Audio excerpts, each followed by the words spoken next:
Hello and welcome everyone, I'm Madals and today I've got game number 2 of a best of 3 and it is between two awesome players. Spawning up in the top left, or just in the top position actually, the red Zerg plays for Team Liquid, it's TLO. And his opponent down in the south, it is the green Terran, it's Lucifron. Who for some reason is playing on his barcode account, I'm not sure why but it is definitely Lucifron.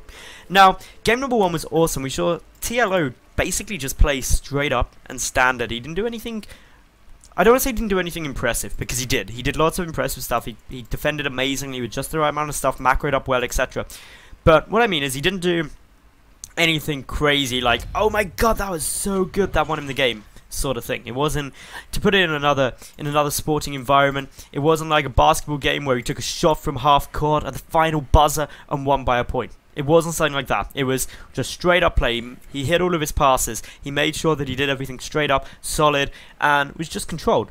And Lucifron couldn't really deal with that from what we saw in the first game. He went for some harassment, but TLO was on top of it. He was like, yeah, I've got this. Lucifron followed up with a couple of nice little pushes, and TLO even then was just like, nope, I'm going to defend it and do a nice little link counter attack. Lucifron this game, though, is going to go for a 12 proxy 2 racks. Okay, this is a game that's about to get very funky very quickly. Note it's out of the way of this Overlord. The second Overlord isn't going to see it either. This is such a good position for this 2 racks now. And of course the first that TLO is going to know about it is when his Overlord gets over here. And that's a very late point to know. The hatch first coming down just as standard here from TLO. And Lucifron could be trying to level out this series with a cute little bit of cheesy play. And well, who can blame him? He's going to try and get a quick little win, level out this series. And I think this is a really good decision for Lucifron, because TLO from game number 1 was just looking so on form. He had everything going so solid for him. Nothing crazy, nothing out of the ordinary, just solid play. The Overlord coming in now, still got a couple of seconds until it realizes what exactly is up. It's going to see the second supply depot. That straight away is a bit of a giveaway. Pulls back now. Could potentially be a CC first on the low ground, but you probably wouldn't see that second supply depot there. And that's why things are looking a bit crazy. But regardless, TLO gonna go over and check. But he already knows. The Marine attacking one of his Overlords is desperately trying to get up onto the high ground. Nope, 2 drones here. They're going to try and prevent bunkers coming down. More getting pulled, realizing there won't be time to start up those spines. And that's the big thing that you need to do in this situation. Is with this creep, start some spine crawlers immediately. Behind here so you can start chipping away at the bunkers should you need to. The triple bunker at the front. This is Lucifron going very deep with this. But Zerglings already on their way. They've got to be so careful with how they engage though, because the bunkers might not be down yet, but the Marine count already up to 4. And as we can see, those Marines shred through Zerglings very quickly. More spines coming down, and the big thing about all of this play is the TLO isn't panicking. This is a calculated response. He knows how to deal with this, and he's responding appropriately. The spine crawlers, if they go down, that's a massive loss. The Lings already poking forward, and that was justified time for these spines. The spines do need to slowly start edging forward, trying to make sure that they're not in range of the bunkers, but also they can protect this hatchery. The bunkers have to go down. The hatchery taking significant amounts of damage, but now the poking will begin. TLO mismoving one of those spines a tad. He's got to be very cautious with how all of this goes. He knows exactly the range there's got to be. The hatchery getting perilously dangerous to getting taken out, and I think it may actually fall. TLO does have a good number of units there, and the spines, while they are poking away nicely, it's not doing too much. However, this hatchery going down is fine, because look at the SCV pool. There's already, that's 6 SCVs there, so there's only 11 back home. There's no natural base, and of course the barracks are having to float back. That's a lot of time they're not producing anything.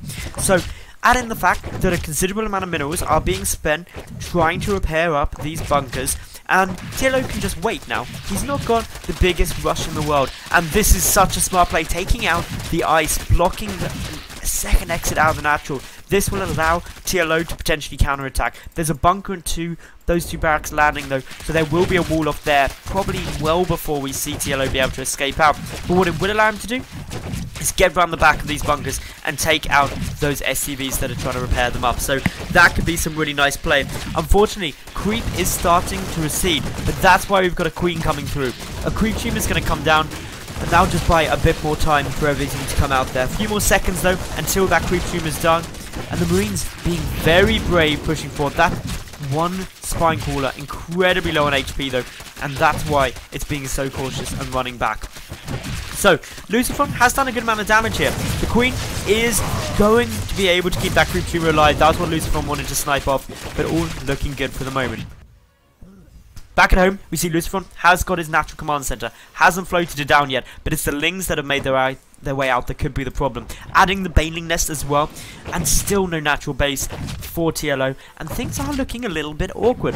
But these Zerglings likely to either go in counterattack or come in from the back, but a counterattack could be a bit tough. Yes, there's a wall off here, and that bunker's very nicely defended. There's not much area for Lings to get through, and there will be 4 Marines in there by the time that it comes over. So TLO just taking a quick check, knows what's there. The Spine's still poking and prodding and having a bit of a party, but it's the Zerglings getting ready to go and counterattack. But the Banelings now morphing in are going to make all of the difference. This is where TLO can actually break through that bunker very quickly, because at the moment Lucifron isn't aware that this is coming. He doesn't know those rocks are down, doesn't really know too much about this, so this could catch him a little bit off guard. And TLO, well, he's getting ready to go. The Banelings waddling forward, a couple of Lings leading the charge, and this is ultimately where a big hit has to be achieved. So, the Banelings do manage to puncture through that bunker. TLO going straight for the kill. There's another wall off though, and a good number of Marines up there. So, it's going to be very challenging now for TLO to actually make it into the main, but what he can do is pick off reinforcements. He could also force these barracks to left. Gets a nice detonation with a Baneling there on a couple of Marines, getting that out in a very cost-effective way. That bunker, if it was focused down, could prevent anything more being done, but since the SCV's dead, is not going to be able to get completed. And this is TLO just saying, well, if I can't have a natural base, neither can you. So, Zergling speed on its way down now. More Lings are in production. Still no natural base for TLO. And at like nearly 10 minutes, this is a very strange game. But TLO, he's taking a hidden expansion. He's using that entrance out the back to transfer a couple of drones. And this is where Lucifron may get thrown out, because he doesn't know it's coming down. He's got no vision, and TLO actually double expanding away from his opponent. And so, Lucifron may still think that he's in a relatively good spot. He may be sitting there thinking, well, you've gone for an attack.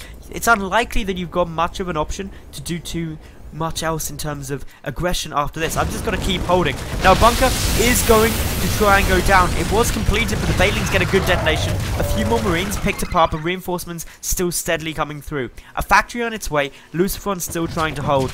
He's got not that many workers. There's also, of course, these 5 still sitting over by the 3rd. And repairing up is losing a decent chunk of resources throughout, just keeping that nicely repaired. So that's obviously going to be a bit of a pain, but it's the additional bunkers that are going to be really annoying for TLO to deal with. The Banelings are waddling forward.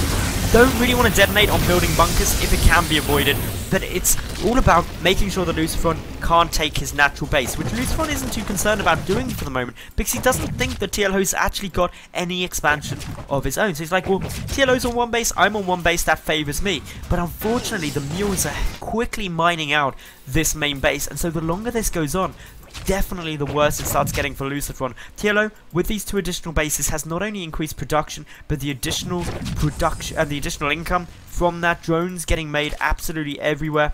And as long as TLO keeps this up, he's going to be in quite a nice spot. And should these SCVs move at any point, well, that's when the bunkers get taken out. Banelings, though, waddling up. Is TLO going to try and break this front? When he takes out 2 of those supply depots, doesn't supply block Lucifron, because Lucifron did have a decent amount over that. But the wall-off temporarily knocked down. What I'd like to see TLO do now is deal with this block at his front. Just take that out. It's being a bit too frustrating for the moment. He needs to be getting a few more drones through, and I think that's his plan. He's got a lot of Lings now. The spine crawlers are moving forward. The bunker will turn to try and fight against these Lings, but it's the Lings that's getting a complete wraparound, and it's incredibly quick to get taken out now, and this is exactly what TLO was looking for. So, TLO, just continuing on with this nice little pick apart, needs to look to try and take his natural base sometime soon, but it's these 2 hidden bases that are really going to be paying off in dividends for him at the moment. The lair is coming down. We've also got the Roach Warren on its way for TLO, so he could go for a big Roach Baneling push, knowing that he's kept his opponent on one base for so long. And Lucifron is very rapidly mining out of his main, so that means that his income will be stunted, whereas TLO's got 2 bases at least, and probably going to get that 3rd up at his natural incredibly soon, especially since this wall-off is on its way already. So, TLO looking to be in good stead so far. He's at 44 to 35 workers, but regardless, Lucifron is now pushing forth. He's got a decent sized army, and in terms of army supplies, up a good amount on what TLO has. That's why TLO's rushing out these roaches now.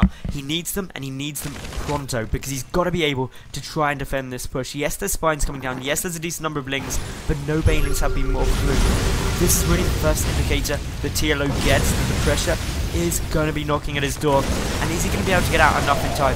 He's pulling back, sacrificing the spine to buy himself a bit longer, and for the moment, remember, Lucifron doesn't know about these additional hatches.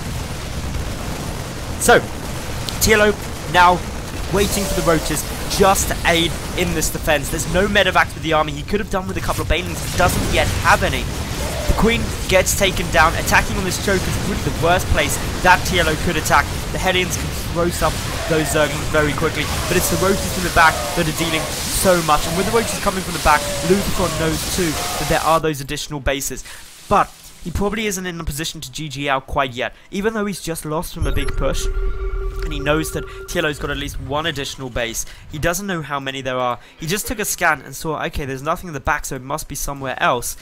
And well, he's chucking down some emergency bunkers, but remember, TLO's drone count isn't that high either. He's only at 45. He is adding on an evolution chamber up here as well as roach speed, but he's going to need some banelings if he's going to punch through this wall. For the moment though, there aren't any Zerglings on the field, nor are there any in production. He's going pure roaches for the time being, and with the medevacs, with all of these bunkers and some good repairs, it could be challenging to try and break through that, but he is going to go for it, focusing down this bunker very quickly. One Widow Mine hit will go off, but TLO pulling back, just kiting this into a choke, and gets a nice little concave for the engagement. He's got to be careful. He can pick up anything that he's able to get his roaches in range of, but he doesn't want to overcommit for the moment, especially while these bunkers are there and without any banelings to quickly dispatch of them. So, TLO, he's still not retaking his natural base, but he's got these 2 bases which are aiding in his income, and he's going straight in towards the natural now. The SCVs are currently repairing, and TLO, knowing that he should be able to tank up a good amount of this damage, is just running straight past the bunkers for the time being, heading up into the main base where of course there's only a couple of supply depots holding the wall off, and with this he should be able to get some good damage done. If he picks up some key production structures, it's going to be incredibly frustrating. Without the bunkers, the Marines have to fight the roaches directly up the ramp, and that means attacking up into a choke. There's reinforcements coming through as well, adding to the surround, and TLO has just got so much stuff. 11 more roaches coming through. He's up 74, 24 army supply. He's up 122 to 48 total supply. And this is suddenly looking very good for the Team Liquid player to take this 2-0. Lucifron is really on his dying breaths now, and as these final SCVs start getting taken out, it's going to take a miracle for Lucifron to win this game now. But valiantly, he's going to be keeping up the fight. The roaches, though, just so numerous that it's incredibly tough for these Marines to duke it out, and as the reinforcements trickle through, the roaches can just one-shot them down, and with the reinforcements coming through, Lucifron realizes and GG's out. So that was game number 2 of a best of 3, 2-0 for TLO. Congratulations to him. If you liked the cast, like the video, leave a cool comment, and of course subscribe, and I'll catch you tomorrow for yet another new game when hopefully my cough is all gone. Bye for now, and see you tomorrow.